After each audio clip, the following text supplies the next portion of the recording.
এখানে আপনি যখন গরুগুলো ক্রয় করেন তখন কোন বিষয়গুলোর দিকে লক্ষ্য রাখেন? বিষয়ের মধ্যে হলো গরুর পা দেখতে হবে, গালচা গুলচা দেখতে হবে, ফোলা আছে কিনা, বান 4টা না 5টা না 3টা এটা দেখতে হবে।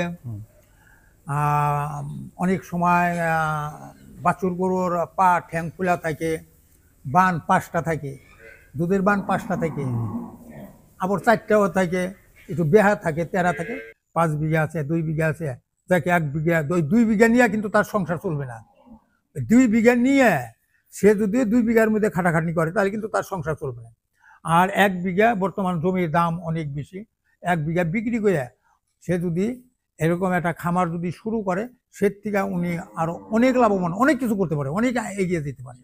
তো আমরা প্রতিনিয়ত এরকম শুনতে পাই যে গরু পালন করে কোনো লাভ হচ্ছে না, বা গরুতে যারা মানে খামারের সাথে সম্পৃক্ত আছে তারা লস করতেছে, বা বিভিন্নভাবে নিরুৎসাহিত করা হচ্ছে যে গরুতে পালন করতে না আসার জন্য।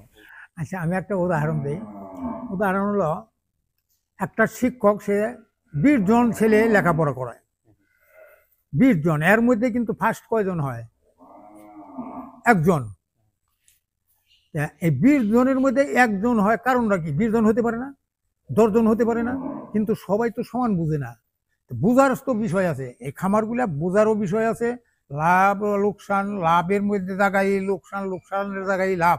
লাভ অবশ্যই আছে গরুর মধ্যে, তবে বুঝা করতে হবে। আজ আমি আপনাদের শোনাবো এক স্বপ্নবাজ কৃষি উদ্যোক্তার গল্প। নাম তার সোনা মিয়া।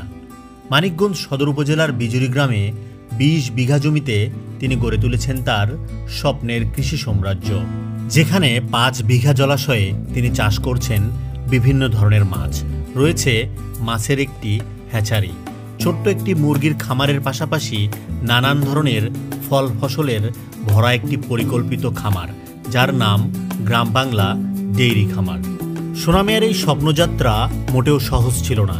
শুরুতে তার তেমন কোনো মূলধন না থাকায় তাকে দীর্ঘ 9 বছর মালয়েশিয়ায় প্রবাস জীবন কাটিয়ে তারপর দেশে ফিরে এসে তিনি তার এই স্বপ্নের খামারটি গড়ে তোলেন।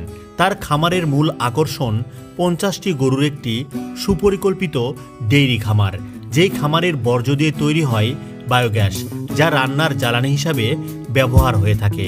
আমরা যখন এই খামারে গিয়েছিলাম, আমাদেরকে এই খামারের লেবু দিয়ে এক বিশেষ ধরনের চা বানিয়ে আপ্যায়ন করা হয়েছিল। এর পাশাপাশি আমাদেরকে খেতে দেওয়া হয়েছিল এই খামারেরই গাছ থেকে পেড়ে পাকা পেঁপে, যার স্বাদ আমরা এখনো ভুলতে পারছি না, হয়তোবা কখনোই ভুলতে পারবো না। সোনা মিয়ার এই ডেইরি খামারটি শুরু হয়েছিল 20টি বাছুর গরু দিয়ে। এখন তার খামারে রয়েছে 50টি গরু, পরিকল্পিত শেড, উন্নত জাতের গাভী আর নিয়মিত পরিচর্যার ফলে তার খামারটি আজ একটি আদর্শ ডেইরি খামারে পরিণত হয়েছে। তার খামারের মূল উদ্দেশ্য উন্নত জাতের গাভী উৎপাদন। খামারের দুধ বেচে যে টাকা উপার্জন হয় তা দিয়ে তিনি খামারের খরচ মিটান, আর বছর শেষে বাছুর বিক্রি করে তিনি ভালো টাকা আয় করেন। খাবারের খরচ কমানোর জন্য তিনি নিজস্ব জমিতে ঘাস চাষ করে থাকেন। আজকের ভিডিওতে আমরা আপনাদের শোনাবো সোনা মিয়ার সেই স্বপ্নজয়ের গল্প, যাতে করে আপনাদের স্বপ্নজয়ের পথটা কিছুটা হলেও সহজ হয়। তাই আশা করছি আজকের ভিডিওটি আপনারা পুরোপুরি দেখবেন, যাতে করে সোনা মিয়ার স্বপ্নজয়ের পথে তাকে যে সংগ্রামের পথ পাড়ি দিতে হয়েছিল, সেখান থেকে আপনারা কিছুটা হলেও শিখতে পারেন। প্রিয় দর্শক, আমরা এখন কথা বলছি মানিকগঞ্জের সেই মানিক সোনা মিয়ার সাথে। আসসালামু আলাইকুম। ওয়ালাইকুম আসসালাম ওয়া রাহমাতুল্লাহি ওয়া বারাকাতুহু। আঙ্কেল কেমন আছেন? হ্যাঁ, আলহামদুলিল্লাহ। আপনি ভালো আছেন? জি আছি আলহামদুলিল্লাহ। আঙ্কেল, আজকে তো আমরা আপনার খামারে আসলাম, এবং এত সুন্দর একটি খামার, এত পরিকল্পিত, পাশাপাশি আপনি গরু পালন করছেন, বিভিন্ন ধরনের গাছ বা ফলের গাছ লাগিয়েছেন, মাছ চাষ করছেন, এখানে মুরগি আছে, পাশাপাশি এই গরুর খামারে যে বর্জ্য সেটা থেকে আপনি বায়োগ্যাস করছেন। মানে এক কথায় অসাধারণ একটা খামার, মানে এত পরিকল্পিত। মানে আমার মনে হয় যে এটা বাংলাদেশের অনেক যুবকের স্বপ্ন আপনি যেটা বাস্তবায়ন করেছেন। তো আমরা একটু শুরুতেই জানতে চাই যে আপনার এই গরু পালনের যে জার্নিটা, বা কিভাবে আপনি গরুর এই সেক্টরে আসলেন, সেই গল্পটা আমরা একটু জানতে চাই। গল্পের মধ্যে হলো আমার আগের থেকেই এই গরুর প্রতি আমার অনেক শখ, গরু পালনের। তো গরু আমি পালনও করছি, তো তখনও দেখছি গরুতে ভালো একটা লাভ। কিন্তু এই গরু যে একটু বেশি করে কিনবো, কিন্তু এই ক্যাশ ক্যাপিটালটা আমার ছিল না, আমার ওই অ্যামাউন্টটা ছিল না। তো তখন হলো বিভিন্ন দিকে চিন্তা ভাবনা করে, কারণ আব্বাই আছে, তখন আমার আব্বা আছে, যে আমি যে 1 বিঘা 2 বিঘা জমি বিক্রি করিয়া যে একটা ক্যাশ ক্যাপিটাল বানায় যে ব্যবসা শুরু করুম, এই গরু পালন শুরু করুম, এরকম করা যাবে না। কারণ জমি বিক্রি কথা তো আব্বার কাছে বলা যাইবই না। তো তখন আমি চিন্তা ভাবনা করলাম যে মানুষ অনেকে বিদেশ যায়, দেখ আমি একটু সফরে যাই দিই। মানুষ তো কত 8 বছর 10 20 বছর জেল খাটে, যাই আমি ভাগে যাইয়া দেহে 5-7 বছর যদি জেল খাইতে একটা লাভবান হইতে পারি। তো তখন আমি মালয়েশিয়া গেলাম, মাত্র 60,000 টাকা, 60,000 টাকাতে মালয়েশিয়া গেলাম জিনিউইনভাবে। যাই ওখানে মোটামুটি 8-9 বছরের মতোই, এর মধ্যে আমি আর সফর করি নাকি, যে আইসি, তো আইসি দেশে যাবো আর আসবো না। তো যাই হোক, ওখানে আমি ভালো একটা পজিশনে ছিলাম, বেতনটাও ভালো পাইছি। তো আমি দেশে আইসা তা এই ঘর করলাম। তা ঘর করলাম, শুরুতেই ঘর একটু বড় করে করলাম, আমার আশাটা একটু বড়ই, কিন্তু গরু একটু কমাই কিনলাম আর কি। তো কমাই কেনার পর হলো আসলে তো এটা বোঝার বিষয় আছে, বোঝার বিষয় আছে। তো আস্তে আস্তে ওখান থেকে মোটামুটি তারপরে 15-20টা বাছুর গরু কিনলাম, এনে শুরু করলাম, ঘর করলাম বড় করে। তা ওখান থেকে কিন্তু আমার হলো এটা শুরু শুরু ইনশাল্লাহ আলহামদুলিল্লাহ। এখন আমার খামারে অনেক বুড়োই আছে, অনেক দুধালু গাই আছে, গাভী আছে, যা কিন্তু কিনতে গেলে 2 লাখ 3 লাখ 2.5 লাখ টাকা লাগবে এক একটা কিনতে গেলে। আর এই গেলে আমি এই জায়গার থেকেই ছোটোটা আমার গাভীর বাচ্চা থেকে বাচ্চা দিছে, গাভীতে বাচ্চা দিছে, ওই বাচ্চা বকর না বাচ্চা আমি বিক্রি করে নিই, ওগুলোই বড় করছি লালন পালন করে। তা এখনও কিন্তু আমার এই খামারে 35টা গরু প্রেগনেন্ট আছে, 35টা প্রেগনেন্ট আছে। আর ইদানিং মোটামুটি 5টা গাভীতে বাচ্চা দিছে, বেশ ভালো দুধ হয়, ঘাসের কোনো বিকল্প নাই। আর প্রতি বছর আমি হলো সাইলেজ করি, ভুট্টার সাইলেজ। ওই যে আমার ঘর আছে, গুদাম ঘর, ওই ঘরে আমি 3টা হাউস করা আছে, আমি বর্ষায় যে খাওয়ামু, প্লাস আমার এই যে পুকুরের চালা আছে, চালা দেখেন আপনি, প্রত্যেক চালাতে কিন্তু প্রচুর পরিমাণে ঘাস। এই জন্য খাদ্যেরও আমার কোনো বিকল্প নাই, খাদ্যের কোনো ঘাটতি নেই। এখন এই যে আমি গরু পালন করতেছি, এই যে গরুর যে বজ্রটা, যে গরু যে পায়খানাটা, গোবরটা, যেটা বাংলা কথায় আমরা যেটাতে বলি বা গোবর, গরুর গোবর দেয়, এটা কিন্তু আমি বায়োগ্যাস করছি, বায়োগ্যাস করছি, অনেক সুন্দর গ্যাস। এলপি গ্যাসও এত সুন্দর হয় না, অনেক সুন্দর গ্যাস, আপনাদের দেখাবো। তো আর পাশাপাশি আমার হলো সব ছোট্ট একটা ছাপড়া দিছি, ওখানে আমি কিছু মুরগি উঠাইছি, টাইগার, সোনালি টাইগার ওটা মুরগি উঠাইছি, মুরগিগুলো অনেক সুন্দর।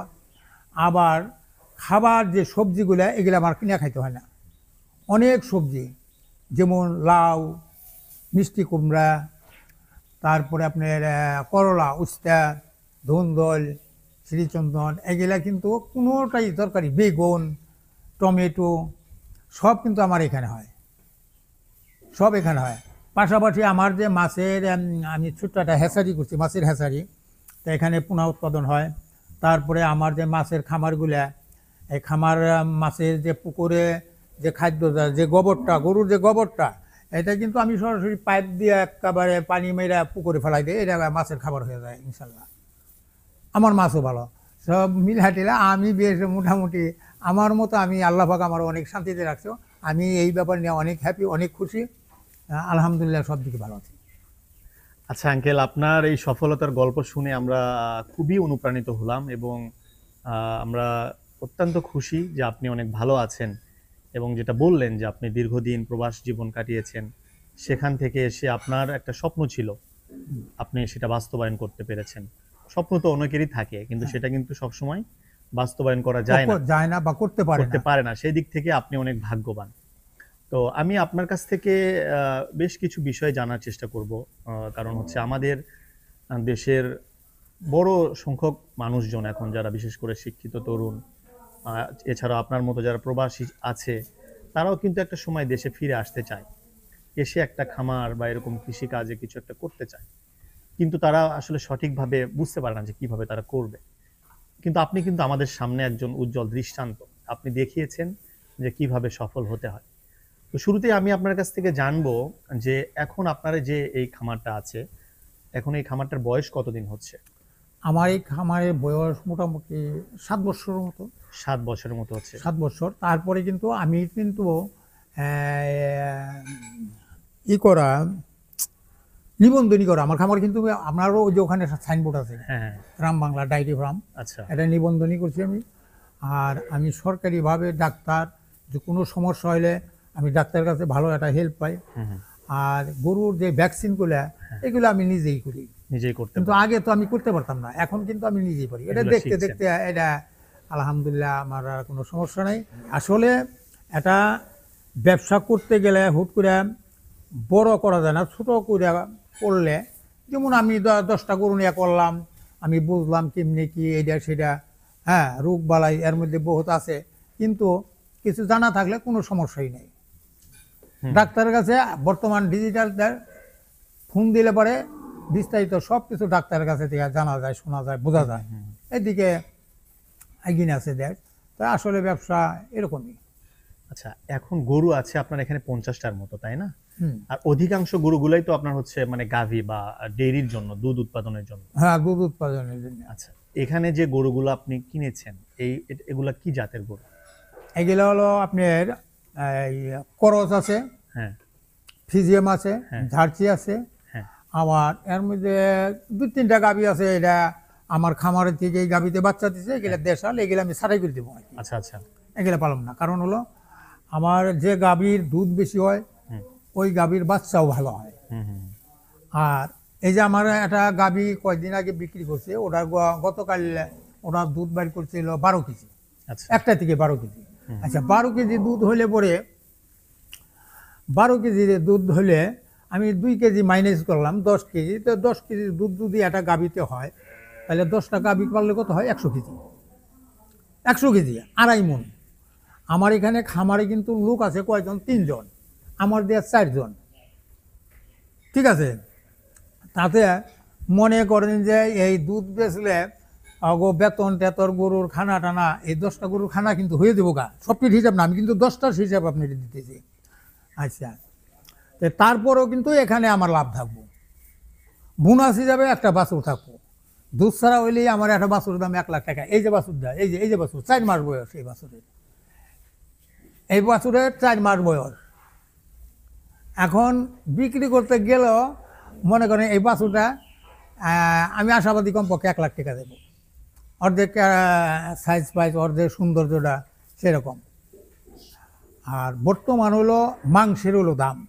এই যে আমার 2টা বাছুর আছে, এটা 1 মাস আগে কিন্তু দুধ ছাড়া হয়েছে, 1 মাস হয়, এটা দুধ ছাড়া করছি 1 মাস হয়, 1 মাস। এটার বায়ু হইল 2টা, ওটা 1,90,000 টাকা দাম পড়ে গেছে ওই গরুটা। ওটার বয়স কেমন? ওটার বয়স মোটামুটি 12 মাসের মতো হয়েছে। 12 মাস। 12 মাস। আচ্ছা, এগুলো তো ফ্রিজিয়ান জাতের দুইটাই না? হ্যাঁ হ্যাঁ হ্যাঁ, আচ্ছা। ফ্রিজিয়ান। তো এই 2টা সার আমি ঈদের মধ্যে বিক্রি করলে ন্যূনতম মনে করেন যে 4 থেকে 5 লাখ টাকা এটা পাইতেছি। আচ্ছা, আর ওদেরও যে মাছ ছিল ও কিন্তু দুধ দিছে আমারে, দুধ দিয়ে যদি আমার লাভ না হয়েছে, চালানো যদি ওইটা থাকে তাহলে 2টা বাচ্চা আমার কি বোনাস হিসাবে রয়েছে না, তাহলে এইটা আমার কি লাভ হলো না? এইটাই হিসাব। এখন আমি খালি বর্তমানেরটা হিসাব করলাম, পরিবর্তন রেজাল্টটা কি আসবো এটা তো আমার হিসাব নিকাশের প্রয়োজনে। হতাশের তো কিছু নেই, কেন হতাশের কিছুই নাই। আচ্ছা, না খুবই ভালো বলেছেন আপনি। তারপরে যদি আমি আপনাকে এক কথায় বলতে বলি, তাইলে আপনি কোনটাকে পছন্দ করতে বলবেন, মানে কোনটা দিয়ে শুরু করবে? গাভী দেয়া, গাভী বকনা দিয়ে? দেয়া, বকনা দিয়ে। বকনা দেয়া। আচ্ছা। কিন্তু বকনাও কিন্তু যেমন বকনা আছে 50,000 টাকা একটা বকনার দাম আছে, আবার 1 লাখ টাকা একটা বকনার দাম আছে। 1 লাখ টাকা 80-90,000 টাকাতে বকনা কিনলে ওইটারে যদি 1-1.5 মাস ওইটারে খাওয়াইলে পারে কিন্তু ও হিট আসবো, ভর্তি করবো। ভর্তি করলে মনে করেন 1 বছর পারলো, মনে করেন যে ওটা গাভী হয়ে গেছে গা, বাচ্চা দিবে। আর কিছু ভালো মানের হইলে বাচ্চার মান যদি ভালো না হয় তাহলে ওইটাতে লাভবান করা হয় যাবে না। মানে ভালো জাতের নিতে হবে। ভালো জাতের নিতে হবে, সেক্ষেত্রে ভালো জাতের বাচ্চা ক্রয় করতে হবে। আচ্ছা, সেক্ষেত্রে কি ফ্রিজিয়ানটাই ভালো হবে? হ্যাঁ, ফিজিয়াম, ক্রস, জার্সি এই তিনটাই ভালো। তিনটাই ভালো না? হ্যাঁ। তিনটা থেকে যার যেটা ভালো। হ্যাঁ হ্যাঁ হ্যাঁ, কিন্তু দেশাল আর সাইওয়াল বাদ। দেশাল শাহিওয়াল করা যাবে না। এটা করলে যারা ষাঁড় গরু তাদের জন্য করতে পারে, কিন্তু ডেইরির জন্য হবে না। না, ডেয়ারির জন্য হবে না। আচ্ছা আচ্ছা। তো সেক্ষেত্রে হলো ষাঁড় গরু না করাই ভালো। আমি আর ক্ষুদ্র জ্ঞানে আমি যেটা বললাম আর কি, যে কোনো উদ্যোক্তা কৃষক যদি চায় বা কোনো যুবক ছেলে যদি চায় যে আমি গরুর খামার করব, তাহলে ষাঁড় গরুতে গাভীতে গেলে সে লাভবান। গাভীতে গেলেই লাভবান হবে। হ্যাঁ, লাভবান হবে। আচ্ছা আচ্ছা। আর খাবার দাবারের ক্ষেত্রে আপনার এই গরুগুলোকে আপনি কি ধরনের খাবার খাওয়াচ্ছেন? আমি এই গরুর খাবারের মধ্যে গরু বর্ষায় সাইলেজ আছে, হ্যাঁ। কুড়া আছে, আমি হালকা কিছু ফিট খাওয়াই, ছাটাই আমি খাওয়াই না, ছাটাই দাম বেশি দিকে। আচ্ছা। আমি কিন্তু বাস্তবিক মানে যেটা সত্য কথা বললাম, সত্যটাই বলতাম। হ্যাঁ, আমি ছাটাই খাওয়াই না। আচ্ছা। আর ঘাসের আমার কোনো বিকল্প নাই, ঘাস আছে। ঘাসটাই আমার মেন, ঘাসই মেন। আচ্ছা, আপনার এই যে 50টার মতো গরু, এই 50টা গরুর হচ্ছে দৈনিক কত টাকা খরচ হয় বা মাসিক কত টাকা খরচ হয়, এরকম কি কোনো আপনার হিসেব আছে? দৈনিকের মধ্যে হলো ম্যাক্সিমাম আমার গরুর খরচ একটু আঙ্কেল কম, কম? আচ্ছা। একটু কম, একটু কম মানে এর কারণ হলো খাদ্য তো আমার নিজস্ব উৎপাদন করা, নিজস্ব উৎপাদন করা। হুম, হুম। এর জন্য আপনি তারপর একটা এভারেজ বলেন যে কেমন খরচ হবে, মানে সব এবারে মিলায়া। যদি সে ঘাস উৎপাদন করতে পারে হুম, হুম, হুম। তাহলে প্রতিটা গরুতে মোটামুটি 100 টাকা খরচা হবে, 100 টাকা করে খরচ আসবে। খরচ আসবে। হুম, হুম। বুঝতে 100 টাকা। পারছি। 100 টাকার মধ্যে হয়ে যাবে। 100 টাকার মধ্যে হয়ে যাবে। আচ্ছা। কিন্তু ঘাস কিন্তু তার করতে হবে, ঘাস থাকতে ঘাস হবে। খেতে দিতে হবে। ঘাসের ক্ষেত্রে আপনি কোন ঘাস খাওয়াচ্ছেন? নেপিয়ার? হ্যাঁ, নেপিয়ার, এই যে পাকচন নেপিয়ার, আচ্ছা। পাঁচ ঘাস। আর এই গরুগুলোকে খাবার যখন দেন, কখন কোন বেলা কিভাবে খাবার দিতে হয়, এটা তো একটা নিয়ম আছে। হ্যাঁ, নিয়ম আছে। আমি 2 টাইম খাওয়াই গরুকে, 2 টাইম। এই সকালবেলা দিছি হলো আপনার কুড়া দিছি 1 থাল, ফিস দিছি মোটামুটি 500 গ্রাম, পানি পুনি দিছি, এই দিয়ে খাওয়াইয়া কিছু যে খড় ধানের যে খেটটা হুম, হুম। হালকা কিছু দিছি। ঘাস বর্তমানে একটু ঘাস কম দিকে, ঘাস উঠে গেছে আর কি। যার ধরুন আমার কিছু এই ফসলীয় ধানের কিছু জমি আছে, ওখান থেকে সংগ্রহ করছি, খ্যার হয়েছে, খ্যার খাইতেছে। আবার বিকালও এটাই খাও। আচ্ছা, বুঝতে পারছি। তো আপনার এই খামারের গরুর যে রোগ বালাইগুলো, এগুলো আপনি কিভাবে প্রতিরোধ করেন বা কিভাবে চিকিৎসা এগুলা করেন? আমি নিজেই প্রতিরোধ করি। আর আমি যতটুকু যখন আমি এটা থেকে হয়তো বুঝতেছি না, পারতেছি না, তখন পানি উন্নয়ন আছে, বোর্ড আছে, হ্যাঁ। ওখানে পশু হাসপাতালে ডাক্তার আছে আমার পরিচিত, বা তাদের নাম্বার আছে, কয়েকজন ডাক্তারের নাম্বার আমার কাছে আছে। ওনাদের কাছে ফোন দিলে ওনারা ডিটেল সব পরামর্শ দিয়ে দেয়। আর স্বাভাবিক যেমন আছে গিরা ফোলা, গালচা ফোলা, জ্বর, ঠান্ডা, এটার জন্য আমার ডাক্তারের দরকার নেই, আমি নিজেই ডাক্তার। আচ্ছা আচ্ছা, মানে এটা treatment আপনি জানেন। হ্যাঁ, এটা আমি জানি। আর সবচেয়ে বড় কথা হলো পরিষ্কার পরিচ্ছন্নতা। পরিষ্কার থাকলে দেখেন আমার খামারে কিন্তু একটা মাছি আপনি পাইবেন না, না। একটা মাছি নেই। পরিষ্কার রাখলে আর কোনো মাছি মশা এগুলা থাকবো না। আচ্ছা। এখন গরুরে আমি যতই খাওয়াই, আপনি যতই খাওয়ান, কিন্তু ওরে মশাই কামড়াইলো, মশাই খাইলো, মাছিতেও খাইলো, ওই খাওয়ার কিন্তু কোনো কাজে আসবো না। কারণ মশাই থেকে মাছির থেকে ওদের মুক্ত রাখতে হবে। হুম, হুম, হুম। এটা ভ্যাকসিনগুলো ঠিক মতো দিয়ে রাখলে পরে কোনো সমস্যা নেই। কোনো tension আমি 80টা মুরগি ওটাইছি শখ করে, আমার একটা বাচ্চাও কিন্তু নষ্ট হয়নি। কিছুর জন্য আমি 2 বার আমার যে পরামর্শ দিয়েছে 2 বার আমি ভ্যাকসিন করছি, আমার একটা বাচ্চাও মরা নাই। আচ্ছা আচ্ছা। কিন্তু আমি অনেক আগে আমি কিন্তু এই লেয়ার মুরগির খামার করছিলাম, আমার অনেক মুরগি কিন্তু মারা গেছিল। এটা আমার অলসতার কারণে। যেমন মুরগির মধ্যে 2টা বালাই আছে, 2টা রোগ আছে। এটা হলো গাম্বুরা আর ওটা হলো রানীক্ষেত। রানীক্ষেত। তো এই রানীক্ষেতে কিন্তু ভ্যাকসিন আমি করছিলাম না, এটা আর আমার অলসতার কারণে। ঠিক আছে, কিন্তু আমার অনেক লস হয়েছে, অনেক ক্ষতি হয়েছে। আর এই যে বাচ্চা হয়েছে, একটা বাচ্চা আমার ছলছলা, যেন অনেক বিশাল বিশাল মুরগ।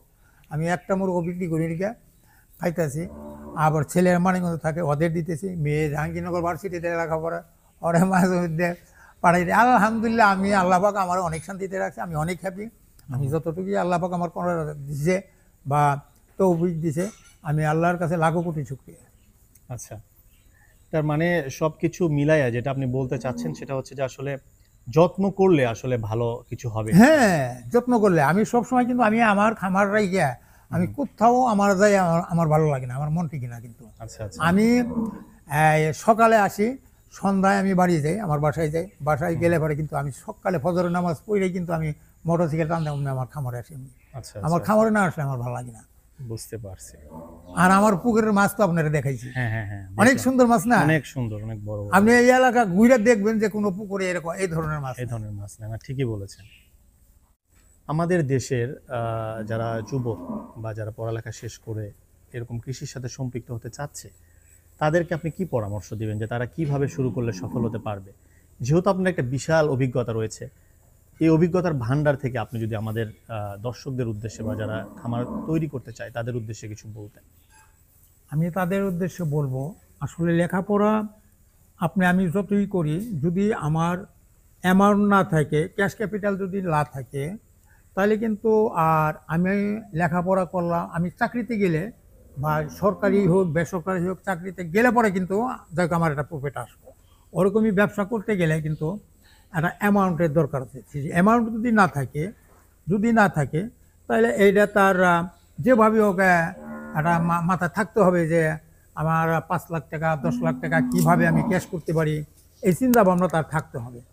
আচ্ছা, যদি কেউ বিদেশ যেতে ইচ্ছুক যে আমি বিদেশ গেলে পরে টাকাটা হয়তো ভালো সংগ্রহ করতে পারুম, আর বিদেশ সাপ্টের ওই সাপ্টের বাড়ি দিলাম, বাবার অর্থ সম্পদ যদি থাকে, 5 বিঘা আছে 2 বিঘা আছে, যাকে 1 বিঘা 2 বিঘা নিয়ে কিন্তু তার সংসার চলবে না। 2 বিঘা নিয়ে সে যদি 2 বিঘার মধ্যে খাটাখাটনি করে তাহলে কিন্তু তার সংসার চলবে না। আর 1 বিঘা, বর্তমান জমির দাম অনেক বেশি, 1 বিঘা বিক্রি করে সে যদি এরকম একটা খামার যদি শুরু করে, সে থেকে উনি আরো অনেক লাভবান, অনেক কিছু করতে পারে, অনেক এগিয়ে যেতে পারে। হ্যাঁ, সে আরো কয়েক বিঘা কিনতে পারে। এখানে আপনি যখন গরুগুলো ক্রয় করেন তখন কোন বিষয়গুলোর দিকে লক্ষ্য রাখেন? বিষয়ের মধ্যে হলো গরুর পা দেখতে হবে, হুম। গালচা গুলচা দেখতে হবে, ফোলা আছে কিনা, বান 4টা না 5টা না 3টা, এটা দেখতে হবে। অনেক সময় বাছুর গরুর পা ঠ্যাং খোলা থাকে, বান 5টা থাকে, দুধের বান 5টা থাকে, আবার 4টাও থাকে, একটু বেহা থাকে, তেরা থাকে। সব দিকে ধ্যান খেয়াল করে বুঝা তুইয়া হাতায়া পাতায়া, আর বেশি লাফালাফি শরীরে হাত দিলে পরে, একটা বাছুর আছে একটা গরু আছে শরীরে হাত দিলেও খালি লাফাইব, আর ওটার তল দিয়ে আইতিয়া মাইতিয়া ও কিচ্ছু বলবো না। এই বিষয়গুলো যেই গিয়া যাচাই বাছাই কইরা তারপর সে আচ্ছা, আর কেমন বয়সের কিনবে? মোটামুটি ধরেন 8-9 মাস বয়সে। 8 মাস বয়সের, তাই না? হ্যাঁ, এটা হলো মানে আপনার বাছুরটা একটু বড় সড়ো হবে। ওরা 2 মাস সময় পারলে ঘাস ঘুষ খাওয়াইলে ও। আচ্ছা, আর ঠিক আছে। আপনি যে এই যে শেডটা যে নির্মাণ করেছেন আমি দেখতেছি খুবই পরিকল্পিতভাবে, এবং চারিপাশ দিয়ে আপনি নেট দিয়ে দিয়েছেন যেন কোনো মশা মাছি হ্যাঁ, প্রবেশ করতে না পারে, এবং একেবারেই খোলামেলা, মানে খুবই সুন্দর একটি শেড। আমি নর্মালি অনেক খামারে গিয়েছি, তাদের শেড ভালো, কিন্তু তারা কোথাও আমি এরকম নেট দিতে দেখি নাই। তো নেটটা কেন দিয়েছেন?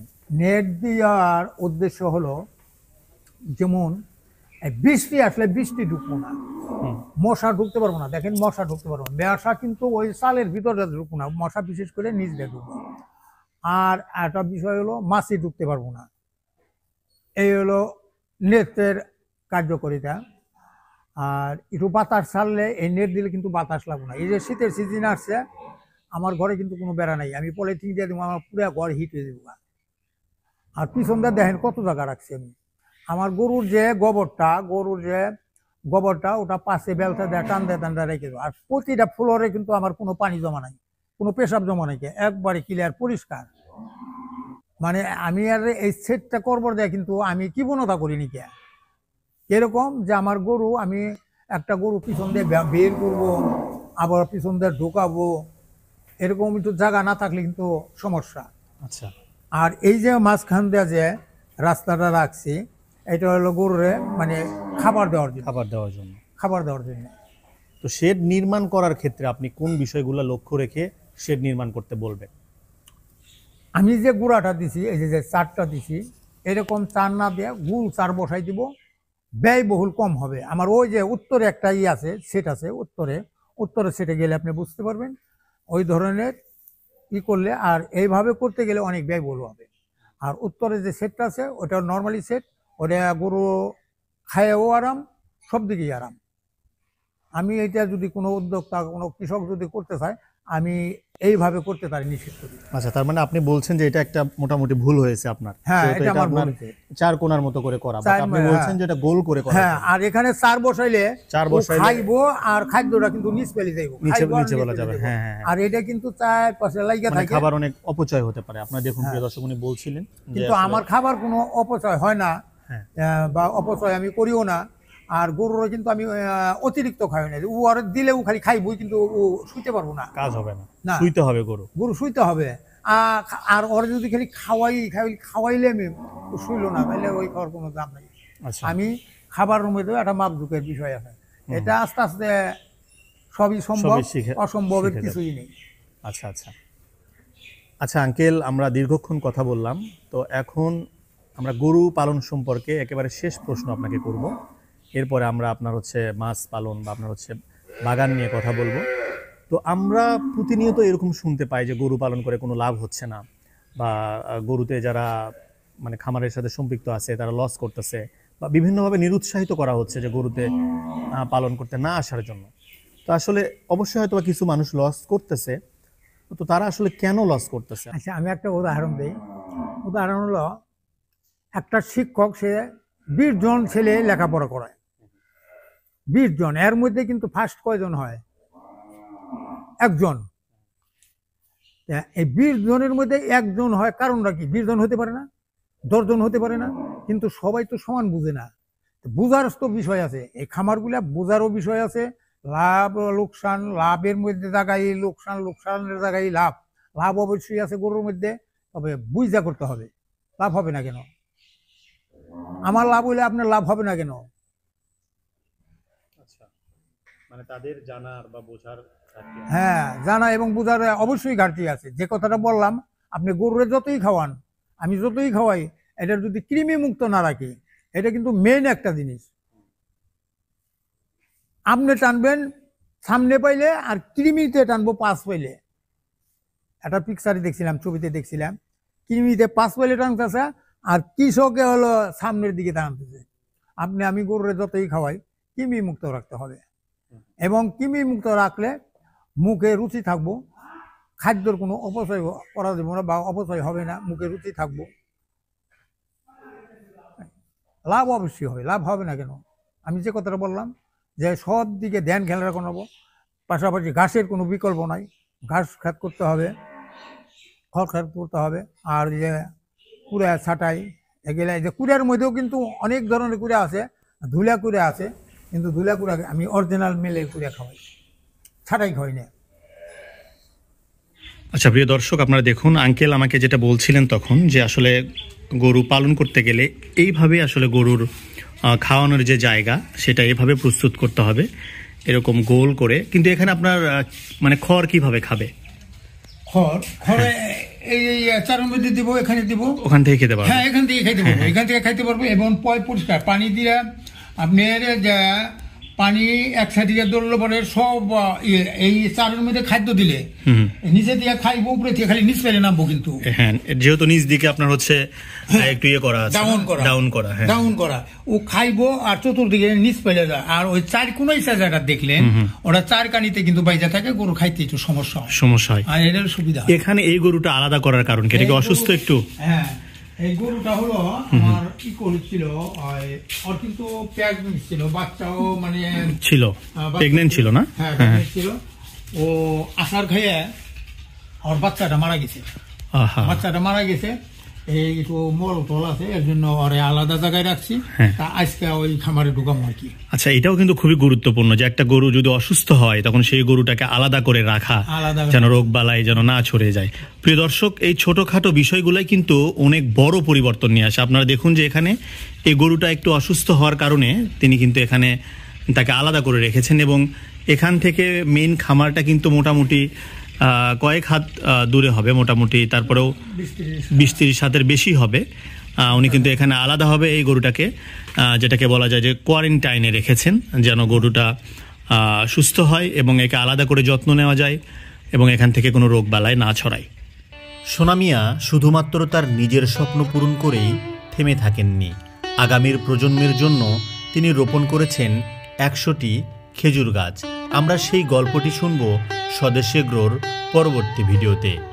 আমার প্রজন্মে যারা আসছে, নাতিনুত করে আল্লাহ দিছে, হ্যাঁ, ওরা স্কুল কলেজে ভার্সিটিতে লেখাপড়া করব, ওদের বন্ধু বান্ধব নিয়ে হয়তো ওই সময় আমি থাকবো না, কিন্তু আমার নামটা কিন্তু তখন জায়গা উঠবো যে আমার দাদু এরকম খেজুরের গাছ, নারকেল গাছ, লিচু গাছ, জাম গাছ, পিসফল গাছ, পেয়ারা গাছ, বিভিন্ন পদের গাছ গাছের লজাই দেখে আসি, আমার দাদু এগুলা করে গেছে, এই আর কি, তাছাড়া কিছুই নেই।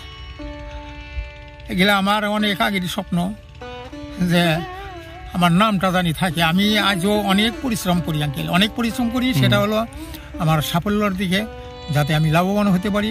আমি লাভবান হওয়াই মানে আমার প্রজন্মে যারা আসতেছে ওরা লাভবান হওয়া।